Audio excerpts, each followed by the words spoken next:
Hi everybody, I'm Dave Calabro. We're hanging out at Lucas Oil Stadium, and this is the place to be for high school football players come Thanksgiving weekend. The game is changing for several schools. The success factor kicks in and sends some schools up a class while others drop down.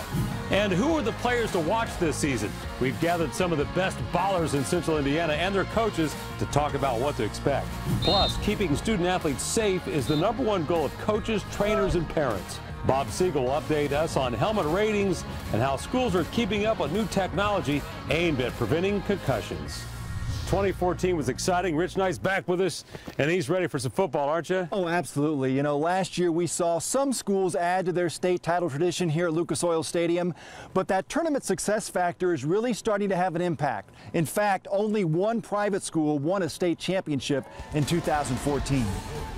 A pair of powers from the Metropolitan Interscholastic Conference battled for the Class 6A crown in 2014. Carmel looked to cap a perfect season with a 17-0 lead, but Ben Davis scored 42 unanswered points. 17-0, man. We just kept battling. Defense came up big, didn't allow any points until that fourth quarter, and then offense started executing and we started playing our game. The Giants won 42-24. Ben Davis collected its 8th state championship, but first in a dozen years. Cathedral moves up to Class 6A this season after the Fighting Irish won their 5th consecutive state title last year. The Irish rolled over LaPorte 56-7 in the Class 5A final. Coach Rick Strife stands all alone with 10 titles in his 20 years at the school. I'm the caretaker, and it's my job to make sure that these kids are ready and prepared. My coaching staff does a wonderful job, and our kids play hard. Another blowout in Class 4A. New Palestine's top-scoring offense posted a state finals record 77 points. The Dragons' first state title is a perfect ending to an undefeated season. I think our kids would have been proud of what they'd accomplished this year regardless of what the outcome was, but this is something these kids will be able to have forever that no one can take away from them. New Pal beat New Prairie 77-42. Tri-West pulled away from a halftime tie with Andrean for a 49-27 victory in Class 3A. Wesley Cook scored 4 touchdowns for the Bruins.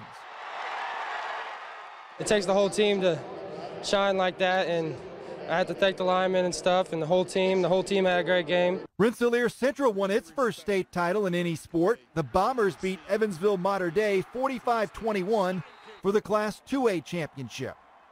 A first-time champion crowned in Class A as well. North Vermilion completed a perfect season with a 27-26 win over Pioneer. Thanks a lot, Rich. All right, the champions are here. Coach Kirshner from the Ben Davis Giants and his star running back Chris Evans. Good to see you, buddy. Good to see you. Congratulations. And they have the rings on. Coach, first off to you, just the feeling of getting that big championship last year. Well, it was a big relief, you know, from the standpoint that it meant so much to the kids and the community and the people on the west side of Indianapolis there. And we had a great group of kids that just kind of believed in what we were selling and ran with it. And we had a great run in the tournament, and it was a memory I'll never forget. How about you? What do you remember about that magical run you guys put together? A lot of close games. Mm-hmm. I just remember just everybody coming together and just the seniors leading and just telling us it's going to be okay when stuff got bad. And we just followed them, and then they took us to state. Because you had so many moments, you were so close to getting knocked out of the tournament, right? Oh, yeah. You guys stuck together. Yes, sir. And you've committed to Michigan? Yes, sir. Tell me about that and the recruiting process and what you've been through. That's probably been pretty intense. Yeah, I've been through a lot during the recruiting process. A lot of stuff with different schools, interest in not being interested anymore. But at the end, I feel like Harbaugh and Michigan's a great fit for me, and that's why I should continue my football. All right, tell me about your Giants this year. Why is Ben Davis going to rock again in 6A? Because we have a great coaching staff, best O-line in the state, first off, and just the community's going to be in it with us, and they'll be behind us because we won state last year, and it'll be good carryover for this year. What do you think, Coach? Are you reloading? Have you lost some talent? Yeah, we lost some good kids. We lost a great quarterback, a linebacker at Notre Dame, a great D tackle at Cincinnati. We've got some holes to fill. We got some real question marks up front on both sides of the ball, and it's going to take some time. And we play in a conference and a sectional You know, our sectional is brutal, our conference is brutal. So it's going to be a growing process for us, and we're going to see where we go. But I like what we're doing right now. Thank you. Mike Kirshner, congratulations to those Ben Davis Giants. Chris Evans, good luck. Thank you. Go Wolverines, right? Yes, sir. All right. Coming up on this Operation Football Kickoff Special, we're going to take a closer look at who's changing classes for the new season, and we'll have more players to watch. We'll be talking with some of the players who will make a big difference for their teams this year. But first, let's get fired up for Operation Football. The Greenwood Woodman cheerleaders here. Ladies, let's hear what you got for us.